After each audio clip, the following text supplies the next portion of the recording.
शहदादकोट का तालुका अस्पताल इंतजामिया का दम तवज्जो के बाद शहरियों के लिए सर दर्द से कम नहीं। करोड़ों रुपए के बजट के बावजूद शहरी पैनाडोल समेत दीगर टैबलेट्स के लिए परेशान।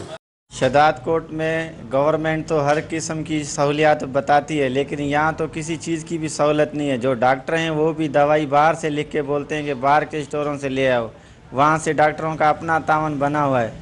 यहाँ गरीब को नहीं कोई मेडिसिन मिलती है। अगर किसी अच्छे इंसान का या किसी एमएनए का बंदा है तो उसको हर सहूलत मिलती है, लेकिन आम बंदा प्राइवेट गरीब अगर चला जाए तो किसी चीज़ की सहूलत नहीं है। गरीबों के साथ किसी चीज़ का ना तावन है ना सहूलत है। हुकूमत सिंध से मुतालबा करते हैं कि यहाँ हम सब गरीबों को भी सहूलत दी जाए। राजकोट के शहर में जो तालुको अस्पताल असांजे लाइ हिकिड़ो वॾो तोहफ़ो हुयो।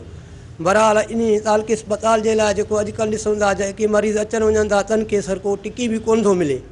ऐं ॿाहिरि बॉर्डर असांजो जेको आहे बलोचिस्तान जो हिनखे टच लॻो पियो आहे। उतां जा माण्हू अचनि था सो बि उहे वापसि गरीब मायूस थी हलिया था वञनि।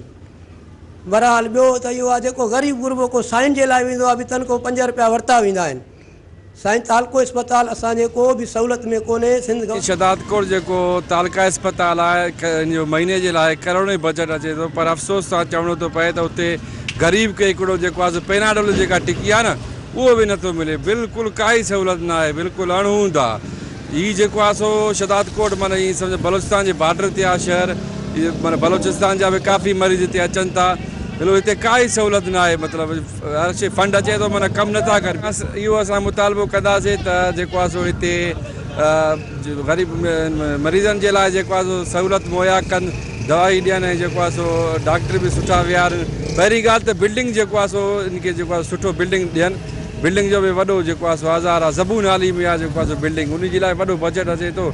ड्रामा सेंटर जो बि जेको आहे सो हिते इफ़्तिताह कयूं, थोरो कमु कयूं, वरी इहो बि जेको आहे सो हिननि हितां ख़तमु कयो। छो त हिते कोई बि माना एमरजेंसी केस में मरीज़ अचे थो त उनखे जेको आहे थोरो बैंडेज वग़ैरह हणी ज़ख़्मनि खे रिफर था करे छॾनि त लाड़काणे वञो बाबा। को ग़रीब आहे को कीअं आहे एफोर्ड करे सघे थो, जेको आहे सो नथो करे सघे एम्बुलेंस जो ख़र्चो।